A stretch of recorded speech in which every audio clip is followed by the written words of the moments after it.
रावण, जिसके पुत्रों ने उसकी शक्ति को 10 गुना बढ़ा दिया था। नरांतक, देवांतक, अतिकेय, ऋषभ, प्रहस्त और इन सब में सबसे बलशाली था मेघनाथ।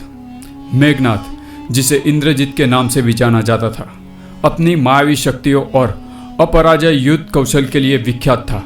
रावण के हृदय में एक महत्वाकांक्षा जल रही थी, देवताओं पर विजय प्राप्त कर इंद्र का सिंहासन छीनना। देवताओं को उनकी औकात दिखाने का समय आ गया था। मैं स्वयं उनके स्वर्गलोक पर विजय प्राप्त करूंगा, रावण ने अपने पुत्रों के साथ सभा में घोषणा की। उसकी यह घोषणा उसकी शक्ति और उसके पुत्रों की वीरता का प्रमाण थी। रावण ने अपने विशाल असुर सेना को देवताओं पर आक्रमण करने के लिए तैयार किया। युद्ध आरंभ हुआ और देवता इस प्रचंड आक्रमण के सामने टिक नहीं पाए। रावण ने इंद्र सहित सभी देवताओं को पराजित कर कैद कर लिया और उन्हें अपने तारागार में बंद कर दिया। कैद में बैठे देवताओं की स्थिति दयनीय थी। रावण ने उन्हें नीचा दिखाने का कोई मौका नहीं छोड़ा। अब तुम सब मेरी दया पर निर्भर हो, तुम्हारा स्वर्गलोक अब मेरा है। इंद्र ने रावण की बातों को सुनते हुए उत्तर दिया, अहंकारी मत बनो रावण। जो सिर गर्व से ऊंचा होता है वह एक दिन जरूर झुक जाता है। इंद्र के शब्दों ने रावण को क्रोधित कर दिया, लेकिन देवताओं ने हार नहीं मानी। उन्होंने ब्रह्मा विष्णु से सहायता मांगी। एक योजना बनी जिसमें देवताओं ने अपनी माया से पहरेदारों को सुला दिया। रात्रि के समय देवताओं ने अपनी कौशल का प्रयोग कर रावण को कैद कर लिया। उन्होंने उसे बेड़ियों में जकड़कर देवलोक ले जाने का निर्णय लिया। लेकिन इस दौरान रावण का सबसे बलशाली पुत्र मेघनाथ लंका में नहीं था। वह देवी निकुंभला के मंदिर में यज्ञ कर रहा था। जैसे ही मेघनाथ को यह समाचार मिला कि उसके पिता को देवताओं ने कैद कर लिया है, उसका क्रोध चरम पर पहुंच गया। देवताओं का इतना साहस कि वे मेरे पिता को कैद करे। उन्होंने अपने विनाश को स्वयं बुलाया है। महादेव की सौगंध, एक एक को चोन चोन कर मारूंगा। मेघनाथ ने अपनी शक्तियों का प्रयोग किया और युद्ध की तैयारी की। वह अपने दिव्य रथ पर सवार होकर, जो स्वयं उसकी मायावी शक्तियों से संचालित हुआ था, देवताओं की ओर बढ़ चला। देवताओं के खिलाफ मेघनाथ ने अपनी शक्तियों का प्रदर्शन किया। उसने अपने प्रतिरूप खड़े कर दिए, जिससे ऐसा प्रतीत हुआ कि वह अकेला नहीं बल्कि हजारों योद्धाओं की सेना के साथ युद्ध कर रहा हो। देवताओं ने अपने अस्त्र शस्त्र से मेघनाथ पर आक्रमण किया, लेकिन उसकी माया और शुक्राचार्य द्वारा दी गई शिक्षा ने उसे अजय बना दिया। तुम सब मिलकर भी मेरे सामने टिक नहीं सकते, उसने गर्व से कहा। देवताओं ने अपनी पराजय निकट देख भगवान शिव के पुत्र कार्तिकेय की सहायता मांगी। कार्तिकेय अपनी सेना के साथ युद्ध भूमि में आए। मेघनाथ ने अपनी मायावी शक्तियों से कार्तिकेय की सेना को भी परास्त कर दिया। युद्ध के दौरान मेघनाथ ने अपने पिता रावण को मुक्त कर दिया। पिताजी, अब आप सुरक्षित हैं। देवताओं को मैं स्वयं सबक सिखाऊंगा। मेघनाथ का अगला लक्ष्य था इंद्र को अपहरण करना। उसने अपनी शक्तियों से इंद्र को मूर्छित कर दिया और उसे बेड़ियों में जकड़ लिया। युद्ध भूमि में देवता अब भी मेघनाथ के प्रतिरूपों से लड़ रहे थे, लेकिन असली मेघनाथ ने इंद्र को लेकर लंका वापसी का मार्ग पकड़ लिया।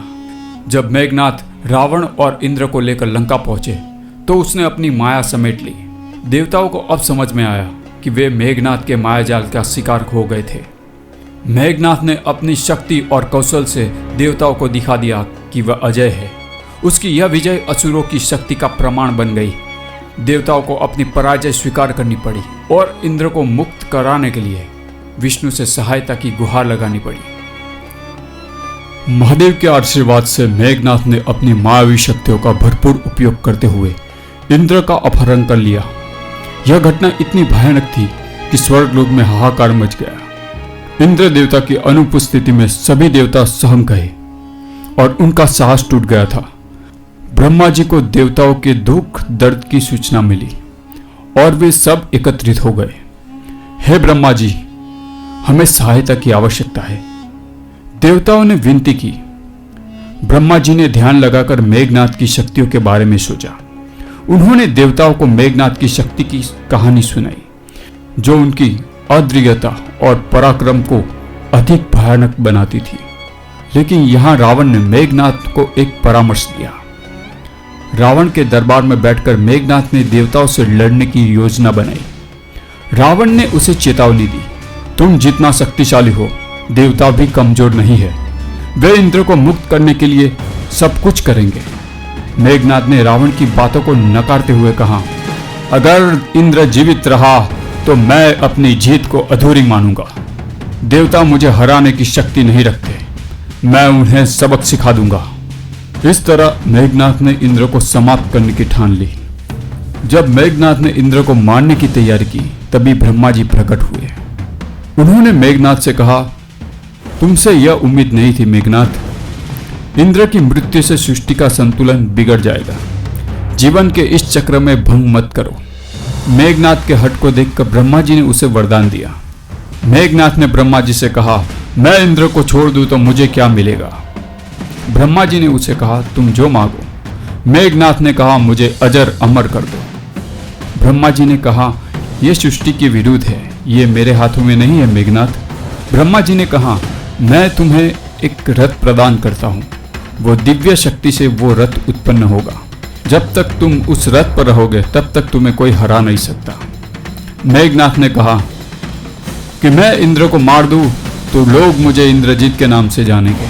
तब ब्रह्मा जी ने कहा, तुम इंद्रजीत हो क्योंकि तुमने इंद्र को बंधक बनाया है। इंद्र को बंदी बनाना कोई आसान काम नहीं है। लेकिन फिर ब्रह्मा जी ने कहा, तुम अजर अमर हो, लेकिन तुम्हारी मृत्यु एक विशेष शर्त पर होगी।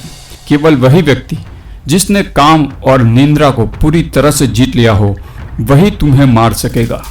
मेघनाथ ने ब्रह्मा जी से अपराजय बनने के लिए निकुंभला यज्ञ का वरदान प्राप्त किया।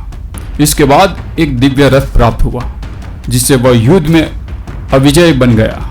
अब उसकी शक्ति और भी बढ़ गई थी और उसका साम्राज्य दिन ब दिन विस्तार पाता गया। देवताओं ने भी हार मान ली, लेकिन वे जानते थे कि केवल एक दिव्य शक्ति ही उसे हराने का सामर्थ्य रखती है। वे शांति की उम्मीद खो चुके थे, लेकिन उनमें एक नई आशा भी पैदा हो रही थी। वह आशा थी नागलोक में उत्पन्न होने वाले एक शक्तिशाली योद्धा की। मेघनाथ ने इंद्र को चेतावनी देते हुए मुक्त किया, तुम खुद को बचाने के लिए सफल हो, लेकिन मुझे यकीन है कि तुम फिर से राक्षसों के खिलाफ खड़े होने का साहस नहीं जुटा पाओगे। इंद्र को छोड़ने के बाद मेघनाथ ने देवताओं से कहा, अब तुम राक्षसों के खिलाफ युद्ध में नहीं उतर सकते। लेकिन इंद्र ने अपनी नजरों में संकल्प और साहस भर दिया। वह जानता था कि केवल उसकी स्वतंत्रता ही नहीं, बल्कि संपूर्ण स्वर्गलोक की रक्षा की भी जिम्मेदारी उसकी है।